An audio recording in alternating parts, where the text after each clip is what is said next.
नमस्कार दोस्तों, सुस्वागतम, वेलकम, अभिनंदन। मैं आचार्य वसुधा हार्दिक अभिनंदन करती हूँ आप सभी का आपके अपने यूट्यूब चैनल में। दोस्तों, आज के वीडियो में हम बात करने वाले हैं बुध के राशि परिवर्तन के बारे में। अब तक बहुत सारे लोगों के काम बिगड़े थे सिर्फ बुध के नीच का होने से। जी हाँ, जो बुध देव अब तक मीन राशि में विराजमान थे अब राशि परिवर्तन कर रहे हैं और आएंगे मेष राशि में। तो जिन लोगों का कपड़े का बिजनेस था, वाणी का कार्य था, लेखन का कार्य था, या कहीं ना कहीं अगर आप बुध से जुड़े हुए कार्यों में कार्यरत थे और काम बिगड़ रहे थे, तो अब एक लंबी सांस ले लीजिए। अब राशि परिवर्तन हुआ है, बुध मीन से अपनी नीच राशि से निकलकर आए हैं मेष राशि में। तो आइए बात करेंगे कैसा रहेगा आपके जीवन पर इन बुध देव का प्रभाव। आज के इस वीडियो में क्या कहते हैं आपके राशि के अनुसार आपके सितारे। लेकिन उससे पहले यदि अब तक आपने चैनल सब्सक्राइब नहीं किया है तो प्लीज सब्सक्राइब कर दीजिए, साथ ही साथ बेल आइकन को जरूर दबा दीजिए ताकि सभी नोटिफिकेशन आपको टाइम से मिल सके। तो आइए बात करते हैं सबसे पहले मेष राशि वाले जातकों के बारे में। मेष लगन की अगर हम बात करें तो बुध देव आपके तीसरे और छठे घर के मालिक माने जाते हैं और आकर विराजमान है आपके लगन में। तो लगन में बुध का ये गोचर कहीं ना कहीं आपके व्यक्तित्व को तो निखारेगा ही, उम्र से थोड़ा सा कम लगेंगे और वाणी आपकी बड़ी मधुर हो जाएगी। साथ ही साथ आपकी बातों से लोग प्रभावित होंगे और आपके जो व्यक्तित्व है इससे आपकी बातें लोग सुनेंगे और उनकी सराहना करेंगे और साथ ही साथ आपको फॉलो भी करना शुरू करेंगे। अब बात करते हैं हम अगले लगन यानी कि वृषभ लगन वाले जातकों के बारे में। तो वृषभ लगन वाले जातकों की यदि मैं बात करूं तो आपके दूसरे और आपके पंचम भाव के स्वामी हैं। पंचम भाव माना जाता है आपकी संतान का भाव और दूसरा भाव आपके धन संचय का, आपके कुटुंब का माना जाता है। दोनों के स्वामी का 12वें भाव के अंदर आना यानी कि यहां से बुध देव आपको बाहर की यात्राएं कराएंगे और आपके बच्चों का ट्रांसफर होने की भी संभावना इस टाइम पीरियड के दौरान बनती है। कहीं ना कहीं जो लोग वाणी से जुड़े हुए कार्य करते थे उनकी जो सराहना होगी वो आपको आपके नेटिव प्लेस से बाहर से मिलेगी, आपको बाहर से काम आते हुए दिखाई देंगे। ओवरऑल यदि मैं बात करूं बुध का ये गोचर आपके लिए लाभकारी रहने वाला है। अब अगली राशि की बात करते हैं यानी कि मिथुन राशि वाले जातकों की। तो मिथुन राशि के तो स्वामी ही मंगल माने जाते हैं। आपके लगन के स्वामी का 11वें घर के अंदर यानी कि इच्छा पूर्ति के भाव में आना अपने आप में बहुत ही शुभ संयोग है। यहां से आपके जो काम अब तक रुके हुए थे, जो काम बिगड़ गए थे वो भी सुधर जाएंगे, जो रुके हुए काम थे वो बनते हुए दिखाई देंगे। कोई बड़ा प्रॉफिट आपका रुका हुआ था तो वो इस टाइम पीरियड के दौरान आपको मिल जाएगा। कोई डील होनी रह गई थी तो वो आपको होगी। और साथ ही साथ यदि आप थायराइड या वेन से जुड़ी हुई किसी प्रॉब्लम से सफर कर रहे थे तो वो ठीक होती हुई दिखाई देगी। यहां से बुध की सीधी दृष्टि आपके पंचम भाव पर भी पड़ेगी। तो कहीं ना कहीं अगर कोई कंपटीशन का एग्जाम दिया था या कहीं कोई इंटरव्यू आपका कॉन्फिडेंस के कारण रुक गया था तो वो सक्सेस होता हुआ आपको दिखाई देगा। अब अगली बात करते हैं यानी कि कर्क लगन वाले जातकों की। तो कर्क लगन वाले जातकों की मैं बात करूं तो बुध आपके 12वें भाव के और आपके तीसरे भाव के मालिक माने जाते हैं। 12वां भाव एमएनसी का भाव और साथ में बुध इस समय विराजमान है आपके कर्म भाव के अंदर। तो कहीं ना कहीं आपको प्रमोशन मिल सकती है, बाहर का दौरा कर सकते हैं। साथ ही साथ सोशल मीडिया से जो लोग जुड़े हुए हैं या जिनका काम कहीं ना कहीं कला से जुड़ा हुआ है, गायन से जुड़ा हुआ है, वादन से जुड़ा हुआ है, लेखन का कोई कार्य करते हैं तो उन लोगों की इस टाइम पीरियड के अंदर बहुत ही सक्सेस के चांसेस बने हुए हैं। कार्य परिवर्तन कर सकते हैं, कपड़े से जुड़ा हुआ कोई काम करते हैं या फिर किसी प्रकार का खाने पीने का कोई आपका आइटम है तो वो भी आपको परिस्थितियां बहुत ही अच्छी और सुखद अनुभूति कराने वाली होंगी। अब बात करते हैं अगले लगन यानी कि सिंह लगन वाले जातकों की। तो सिंह लगन की अगर मैं बात करूं तो बुध देव आपके 11वें भाव के और आपके दूसरे भाव के मालिक माने जाते हैं, जो गोचर कर रहे हैं आपके 9वें भाव के अंदर। अब तक अष्टम में बैठकर नीच कर हुए बुध अब आपके भाग्य भाव के अंदर आए हैं। तो यानी कि जो भी काम आपके रुके हुए थे, जो आपकी प्रमोशन रुकी हुई थी वो इस टाइम पीरियड में मिल जाएगी। अगर आपका कोई इंटरव्यू रुका था तो वो हो जाएगा। कोई डील सैंक्शन होनी थी, रुकी हुई थी, वो हो जाएगी। साथ ही साथ जैसे ही सूर्य राशि परिवर्तन करेंगे और आएंगे आपके नवम भाव में। तो सरकार से जुड़े हुए और सरकारी कार्य अगर कोई रुके हुए थे वो भी इस टाइम पीरियड के दौरान आपके अच्छे और पूर्ण तरीके से सक्सेस होते हुए दिखाई देंगे। अगली बात करते हैं हम लोग कन्या लगन वाले जातकों की। तो कन्या लगन की अगर मैं बात करूं तो आपके लगन के स्वामी इस समय छठे भाव के अंदर विराजमान होंगे। तो कहीं भी अगर आपको गले से जुड़ी हुई कोई प्रॉब्लम है, वेन से जुड़ी हुई कोई प्रॉब्लम है, अष्टम भाव के अंदर आपके गोचर कर रहे हैं, यानी कि लगन के स्वामी का अष्टम भाव यानी कि मृत्यु भाव के अंदर आना, कहीं ना कहीं बुध का ये, हाँ इस टाइम पीरियड के दौरान आपके अंदर क्यूरियोसिटी बहुत ज्यादा बढ़ जाएगी। साथ ही साथ आपको इस टाइम पीरियड के दौरान ऐसा लगेगा कि मैं कुछ नया सोचूं, नया रिसर्च करूं। वो तो आपसे करवाएगा लेकिन आपको रोग भी देगा। श्वास से जुड़ी हुई कोई प्रॉब्लम है, वेन से जुड़ी हुई कोई प्रॉब्लम है, स्किन की कोई एलर्जी चल रही है, तो अपना पूर्ण इस समय ध्यान देने की आपको आवश्यकता है।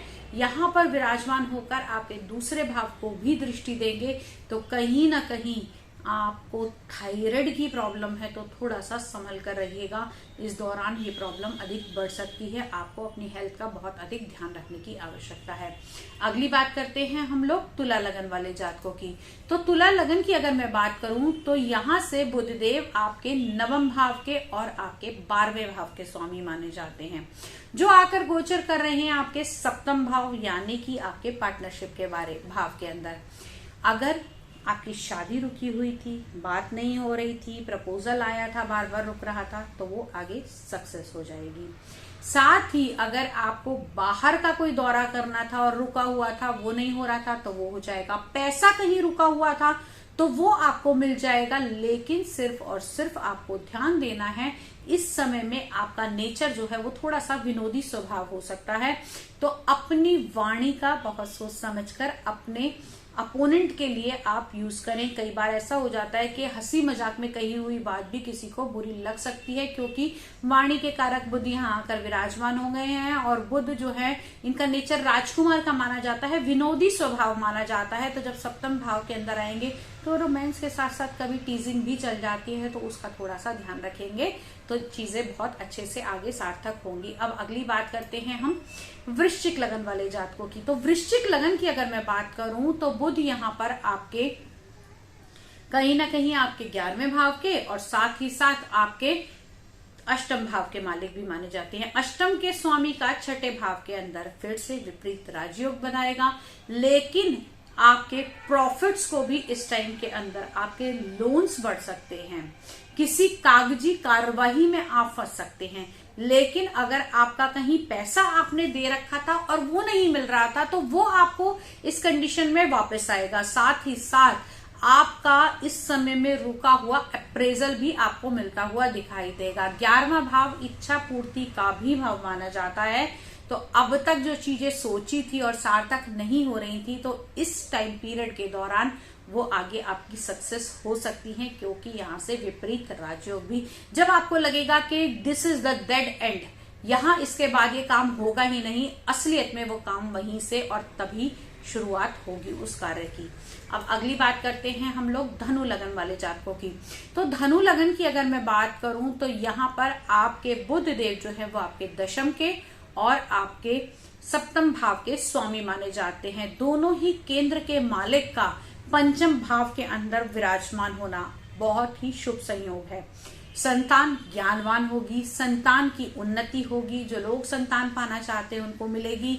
बुध से जुड़े हुए अगर कोई कार्य कर रहे हैं, किसी प्रकार का आपका ऐसा काम है जिसके अंदर आप कैलकुलेशन का बहुत ज्यादा काम करते हैं, तो आपकी उन्नति इस टाइम पीरियड के दौरान हो सकती है। साथ ही साथ अगर मैं ये कहूं कि जो लोग शेयर मार्केट से जुड़े हुए हैं उनके लिए भी लाभ की स्थिति इस समय बनेगी, तो इसमें कोई दो राय नहीं होंगी।